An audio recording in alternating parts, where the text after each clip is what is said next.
Liberation day September 17 ప్రకటించారు. అది ఇప్పుడు కూడా ఇది తెలంగాణ విమోచన దినం అని మేము మా అభిప్రాయం ఉండే. ఇప్పుడు కూడా ఇతర పార్టీలు ఓసారి ఇది విమోచన దినం అంటారు, ఓసారి విలీన దినం అంటారు, ఓసారి దీన్ని సెలబ్రేట్ చేసుకోవాలంటారు, ఓసారి ఏడాది మొత్తం చేసుకోవాలంటారు. అవి కన్ఫ్యూజన్ పార్టీస్. క్లారిటీ ఉన్న పార్టీ బీజేపీ. అందుకే దేశం మొత్తం ఒక క్లారిటీగా ఒక లీడర్ ఉన్నారంటే అది ప్రధానమంత్రి మోడీ గారు. దేశాలు బాగా కావాలంటే గొప్ప దేశాలు ఎట్లా సృష్టిస్తారు? ఒక గొప్ప లీడర్ ఉంటారు, ఆ లీడర్కు డైరెక్షన్ ఉంటుంది, ఆ డైరెక్షన్ ఆ దేశవాసులందరికీ తెలుసు. అది మోడీ గారు మాత్రమే. తనకు బీజేపీ పార్టీకి ఒక క్లారిటీ ఉంది. అందుకే దేశవ్యాప్తంగా కులాలు మతాల అతీతంగా కూడా ఒక నిర్ణయానికి దేశం వస్తుంది. ఎందుకంటే రాబోయే 20 ఏళ్ళ 2047 వరకు భారతదేశమే నంబర్ 1 దేశం ఉండాలని ఒక క్లారిటీగా ఒక డైరెక్షన్. అదే కాక అంతకుముందు సిటిజన్షిప్ అమెండ్మెంట్ యాక్ట్ తీసుకొచ్చింది. దాని మీద విపక్షాలు దుష్ప్రచారం చేస్తుంది, తప్పుదారి పట్టిస్తుంది, ఒక కన్ఫ్యూజన్ సృష్టిస్తుంది. కానీ బీజేపీ పార్టీకి, మోడీ గారికి, అమిత్ షా గారికి స్పష్టంగా ఒక క్లారిటీ ఉంది. ఇది దేశంలో ఎవరికీ వ్యతిరేకం కాదు.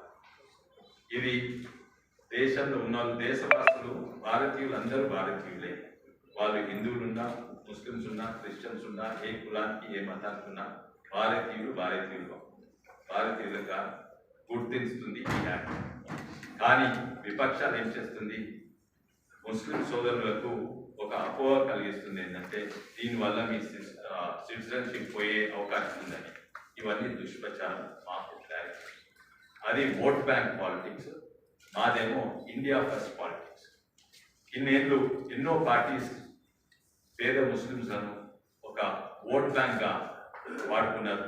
కానీ బీజేపీ పార్టీ ఎప్పుడు కూడా ఏ వర్గాన్ని కూడా ఓట్ బ్యాంక్గా వాడుకోలేదు.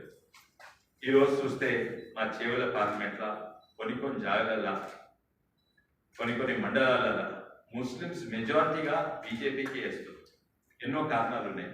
ఎందుకంటే వాళ్ళకు ఒక క్లారిటీ ఉన్న లీడర్ అర్థమైంది. మహిళలు కూడా చాలామంది ముస్లిమ్స్ బీజేపీకి వేస్తారు. అందుకే ఇది కేవలం ఒక మత పార్టీ కాదు, ఇది దేశాన్ని నేషన్ ఫస్ట్ పార్టీ. ఇప్పుడు చేవెళ్ళలో చూస్తే ఎన్నో ప్రభుత్వాలు వచ్చినాయి పోయినాయి, కానీ చేవెళ్ళలో చిన్న సుగ్లాస్ వచ్చింది. కానీ ప్రధానమంత్రి మోడీ గారు వారు నేనున్నప్పుడే అన్నిట్లో మంచి హైవే ఇచ్చిండ్రు.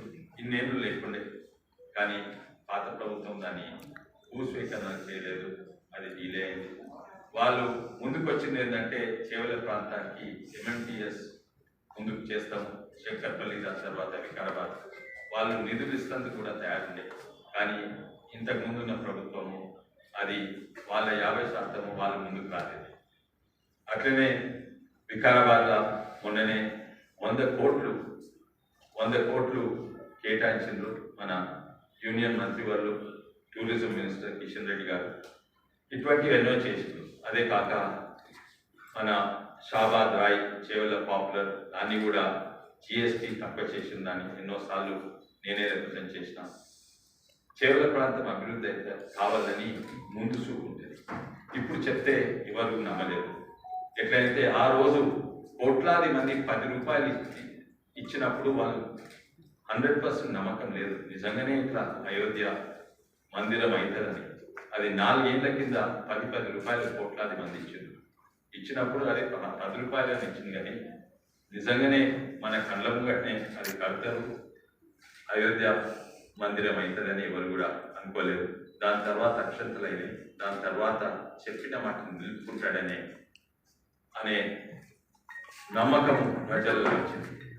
అక్కడనే అన్నిట్లా పెద్ద మసీదు కూడా తయారవుతుంది. మోడీ గారి మీద అన్నిట్లా వారి గొప్పతనం ఏంటంటే ప్రజలు మోడీ గారిని నమ్ముతుంది, ఆ నమ్మకం. అదే కాక మోడీ గారికి కూడా ప్రజల మీద నమ్మకం.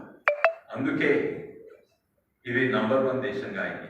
ఆ రోజు వాళ్ళు డిజిటల్ పేమెంట్స్ అంటే ఎవరు కూడా నమ్మలేదు.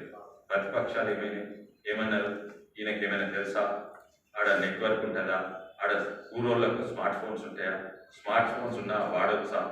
ఇప్పుడు దానివల్లనే హైయెస్ట్ డిజిటల్ ట్రాన్సాక్షన్స్ అవ్వలేదు, దానివల్లనే highest number of unicorns out side America అవుతున్నాయి, అంటే $1 బిలియన్ కంపెనీలు అవుతున్నాయి. దానివల్లనే మన ఎకానమీ 5వ స్థాయికి చేరింది.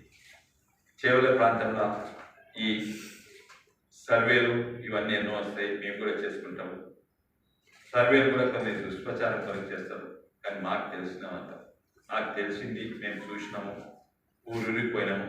మా ఫస్ట్ రౌండ్ వీళ్ళు క్యాండిడేట్ డిక్లేర్ చేయకముందే మా ఫస్ట్ రౌండ్ క్యాంపెయినింగ్ అయ్యేపోయింది. ఇప్పటి వరకు వాళ్ళ క్యాండిడేట్ దొరకలేదు ఒక్కొక్కరు.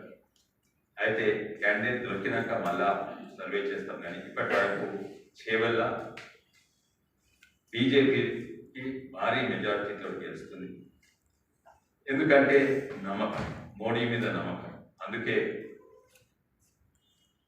చేవెళ్లకు మోడీ గ్యారెంటీ ఎట్లా వస్తుంది, కానీ మోడీకి కూడా చేవెళ్ళ గ్యారెంటీ ఉంటుంది. 100% ఇది మోడీ గారి సీటే అని అనుకోవచ్చు.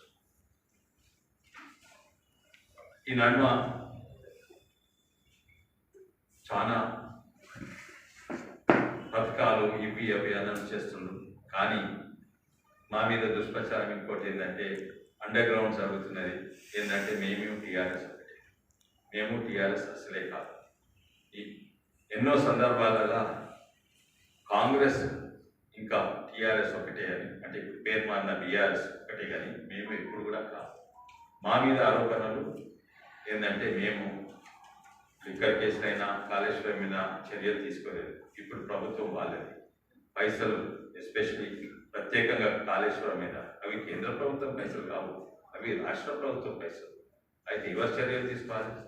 చర్యలు తీసుకునే బదులు దాన్ని కోల్డ్ స్టోరేజ్గా కనీసం స్టేట్ గవర్నమెంట్ కింద ఉన్న ఏబీసీలోనా, యాంటీ కరప్షన్ బ్యూరోనా, లేకపోతే కేంద్ర ప్రభుత్వం కింద సిట్నానా, దాంతో ఇన్వెస్టిగేట్ చేసినా ఎంతో అంత బాగుండేది.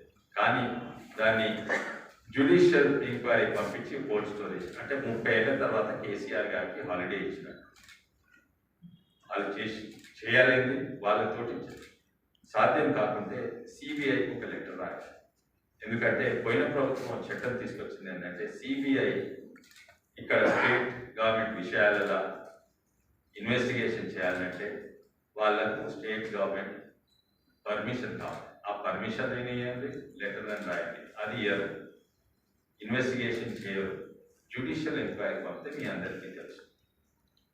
మేము ఒకరేమే ఉంటాం, ఇక్కడ తప్పనిసరిగా గెలుస్తున్నాం, ప్రజలకు క్లారిటీ ఉన్నది.